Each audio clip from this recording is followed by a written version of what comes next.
헌법과 법치 파괴라는 주제로 조갑재 대표님의 그 발제에 대해서 토론을 맡기로 했습니다. 저는 일찍부터 미리 알고 있었습니다. 잠깐만 하나만. 네. 지금 우리 세미나에 토론에 출연하신 우리 신재철 의원님께서 지금 그 3시 50분부터 아마 상임위가 열리고 있는 모양이에요. 기재위 상임위. 그래서 아마 어제 그 청문회했는데 기재부 장관 청문회했는데 관련 상임위 있어서 잠깐 좀 자리 비우셨다고 하겠습니다. 예. 자, 그럼 계속 발표하시죠. 일찍부터 꼼꼼하고도 구체적으로 헌법과 관련된 문제를 짚어주실 것으로 알고 있었고, 또 저 개인적으로도 그게 분명한데 내가 무슨 기여할 수 있는 게 있을까, 보완할 수 있는 게 있을까라고 생각을 했었는데 결론은 크게 처음에 생각했던 것과 다르지 않은 것 같습니다. 더군다나 김태훈 변호사님이 그 부족한 부분 내지는 보완할 부분들을 충분히 보완했기 때문에 사실은 제가 크게 기여할 부분은 없다라는 말씀드리고, 저는 강조점만 딱 3가지 강조해 드리는 것으로 해서 제 의견을 덧붙이고자 합니다. 첫째 말씀드리고자 하는 것은 위원회를 내세운 국민의 다수의 뜻이다, 혹은 대다수의 국민이 마치 이런 생각을 하고 이런 판단을 한다라는 목적을 가진 위원회를 내세운 민주질서의 파괴가 일어나고 있다.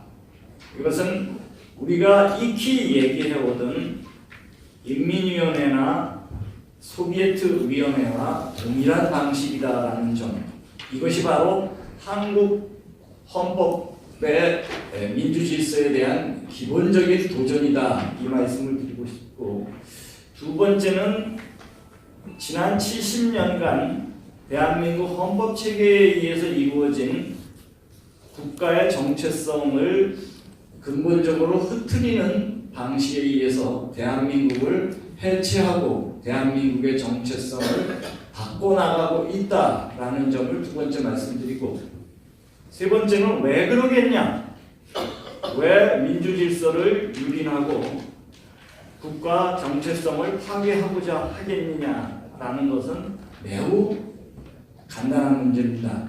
그것은 북한하고 합작하기 위해서는 민주질서와 국가의 계속성을, 또 다른 측면에서는 자유세력, 헌법세력, 보수세력을 괴멸시키고 숙청하기 위해서는 그 방법을 가질 수밖에 없다, 그 말씀을 드리고자 합니다.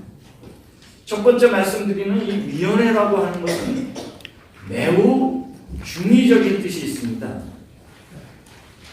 기본적으로 위원회는 전문성을 수렴하기 위해서 위원회를 만듭니다. 국민의 뜻을 수렴하기 위해서 위원회를 만듭니다.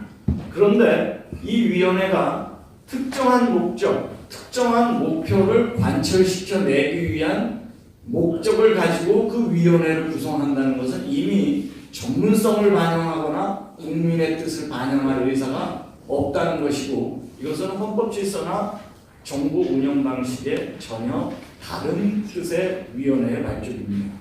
예를 들면 핵발전소를 폐기시킨 몇백 명의 공론화위원회라는 위원회가 있고, 강제적으로 임금을 지급하게 하는 최저임금위원회가 있고, 법관의 탄핵을 요구하는 법관회의가 있습니다. 국정원의 정보기능과 안보기능을 해체시키는 국정원 개혁발전위원회라고 하는 것이 있고, 공영방송체계를, 국민의 눈과 귀를 흐트러뜨리는 공영방송체계를 흐트러뜨리는 방송국 내에 진실과 화해위원회 혹은 정상화위원회라는 것이 있습니다. 마찬가지로 대북제재를 완화시키고 흐트러질 목적으로 운영하는 통일부 정책혁신위원회가 있고, 노동자의 불과 3.4%밖에 대표하지 못하는 민노총이 2,300만 노동자를 대변하는 것과 같이 정부 전체와 정부 정책과 운영의 대표성을 가지고 관철되고 있습니다. 이것이 바로 소수의 통치자들이 국민 전체의 의사를 참칭해서 그 방식은 위원회라고 하는 자신들의 의사를 복종한 그 의사를 대변할 사람들을 위원회로 만들어서 그 위원회가 마치 국민 전체를 대변한다라고 하는 방식을 통한 통치 방식입니다.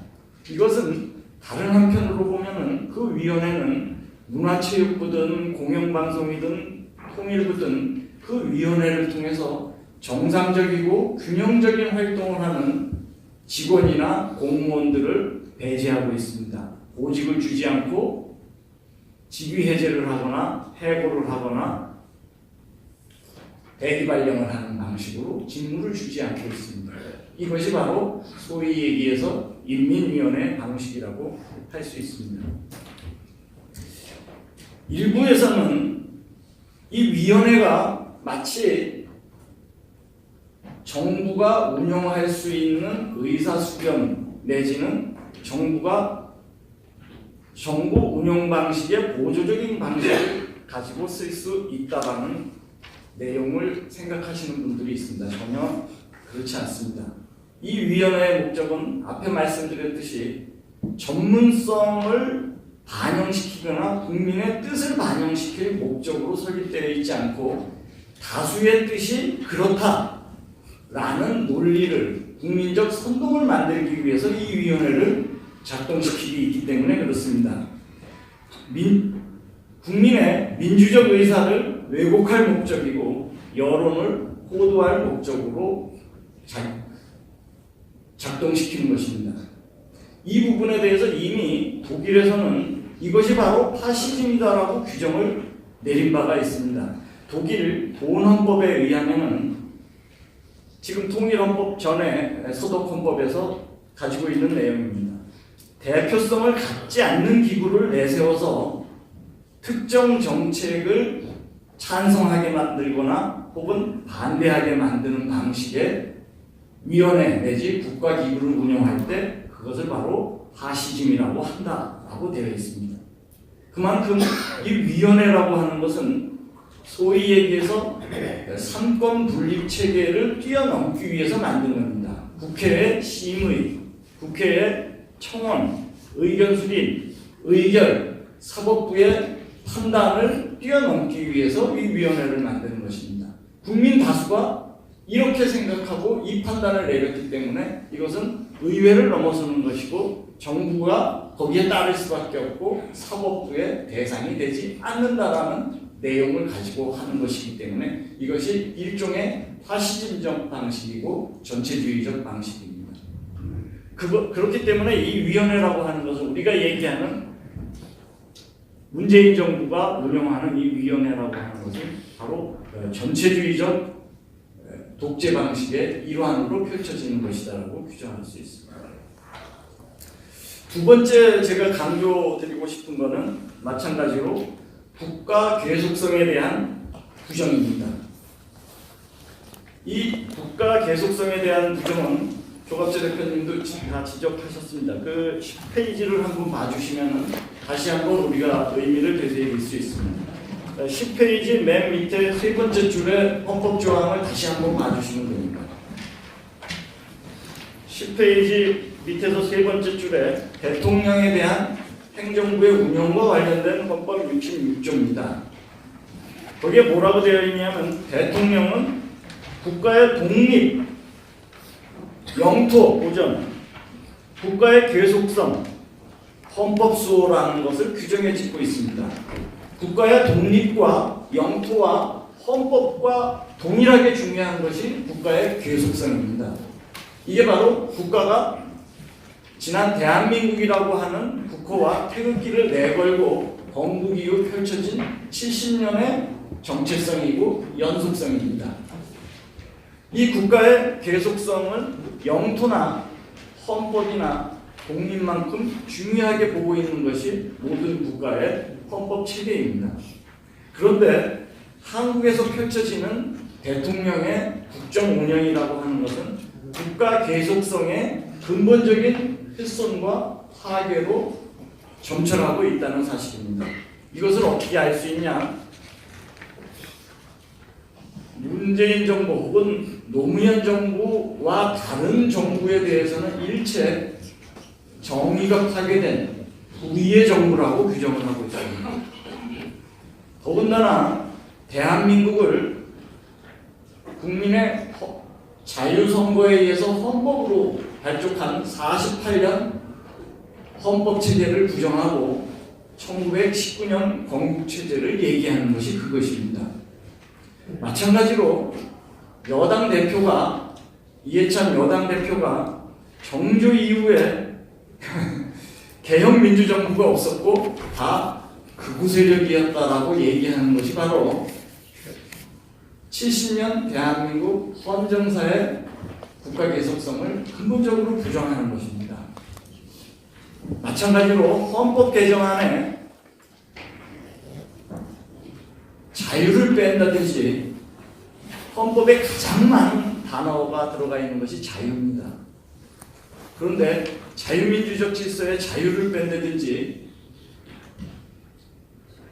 국민이라는 표현 대신에 사람 중심이라고 얘기하는 사람을 든다든지 우리가 자유라는 말과 국민이라는 말 때문에 아무도 불편한 적이 없습니다. 이것 때문에 번영이 훼손되거나 안전이 유린된 적이 없습니다. 그럼에도 불구하고 자유를 빼고 국민을 뺀다는 것은 그것은 목표가 분명한 것입니다.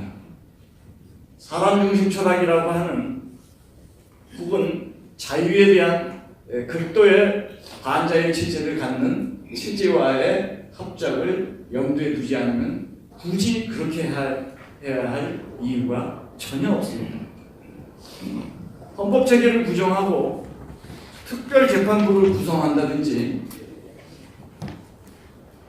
구성을 요구한다든지 제주 해군기지를 반대하다가 불법폭력에 의해서 불법폭력 시위자들을 대해서 처벌하는 것이 마치 정치적, 민주적 정당성이 훼손된 것이라고 얘기하고 사면복권을 얘기하는 것, 이 모든 것은 대한민국의 기본 전임정부 혹은 70년 정부 국가체계에 대한 특정 정부의 유린이고 훼손입니다.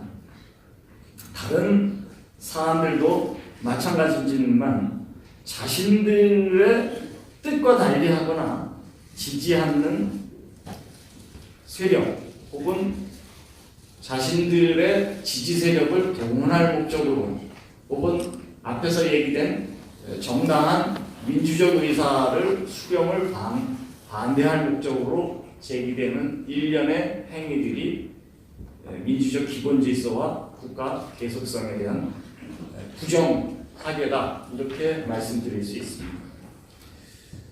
그 한편에 또 다른 동전의 양면으로 펼쳐지는 본질적인 내용은 전체주의와의 합작입니다. 공산주의, 전체주의와의 합작이라고 하는 것이 바로 그 헌법체계에 대한 부정의 궁극적 목표다라고 얘기할 수 있습니다. 본건적 전체주의자를 옹호하고 미화하고 선전하는 것에 정부 운영, 문재인 정부의 성격이 담겨 있습니다. 우리 민족 2,500만이 참혹한 인권 유린과 노예와 같은 자유도 없고 거주 이전에 종교의 자유, 민주주의, 복수정당, 일체 자유가 없는 상태에 있는 그 상태를 유지시키는, 강화시키는 세력과 함께하고 미화시키고 옹호하고 위대하다고 그러고, 이것이 바로 전체주의와의 합작이고, 그것은 뭐 대부분의 유력 해외 국제사회에서도 북한의 수석 대변인 같다라는 내용으로 이미 입증이 된 것이라고 볼 수 있습니다. 대한민국 헌법은 전체주의와 공산주의와 봉건 독재와 세습 독재와 싸우도록 되어 있는데 그 싸우는 것이 아니고 그 사회를 지원하고 도와주고 협력하고 옹호하고 미화시키는데 받쳐져 있다는 점에서 그 정부의 성격을 명확하게 알 수 있습니다. 이것이 한국 사회에서 펼쳐지는 것은 바로 인천 메가더 동상 방화에 대한 방치라든지 백두칭송위원회나 김정은 위인 환영단에 대한 방치나 세금으로 운영되는 EBS 교재가 김정은을 찬양한다든지 혹은 북한산 석탄 밀반입을 방치한다든지 대부분의 문재인 정부가 펼쳐지는 내용은 공산 전체주의와의 합작이거나 혹은 우호협력 활동이다라고 볼 수 있습니다. 일본에 대해서는 끊임없이 위안부 문제라든지 강제징용 문제를 얘기하면서 침략전쟁을 벌인 북한에 대해서는 아직도 사과를 요구하지 않습니다. 400만을 살상 학살한 부분에 대해서 그 어떤 배상이나 보상을 요구하고 있지 않습니다. 또 그런 학살과 납치가 펼쳐진 것에 대해서 역사적인 규명을 하거나 국민들에게 이 문제에 대한 본질을 이해하도록 하는 정부의 활동이라는 것은 일체 있지 않습니다. 마찬가지로 북한이 지난 20년 가까이 10년 거치 10년 상환이라는 방식으로 가져간 차관에 대해서 약 2조 5천억에 대해서 일체 변제 상환 요구를 하고 있지 않습니다. 그럼에도 불구하고 1,060억 정도의 대북 1조 1,000억 원 정도의 대북 지원금을 예산으로 확보해 놓고 있습니다. 이것은 전체주의 독재와 합작하는 것이고 야합하는 것입니다. 그것은 또 다른 의미에서 자유민주 질서를 유린하고 국가의 계속성을 파괴하면서 바로 자유진영과 보수진영 혹은 헌법 세력을 괴멸시키고자 하는데 그 모든 목표가 있다라고 보여집니다. 따라서 국민에게 부여된 권력을 가지고 그 권력이라고 하는 힘을 가지고 자유민주 질서의 유지나 국가 계속성의 수호에 있지 않고 전체주의와 합작하고 지원하는 활동과 자유, 보수, 민족 세력에 대한 탄압과 숙청에 나서 있다라는 사실을 가지고 우리는 문재인 정부의 본질과 이 성격에 대해서 규탄하고 이 정부를 대상으로 해서 우리가 자유와 헌법 그리고 이 민족을 지키는 활동에 나서야 될 것이라고 보여집니다. 감사합니다.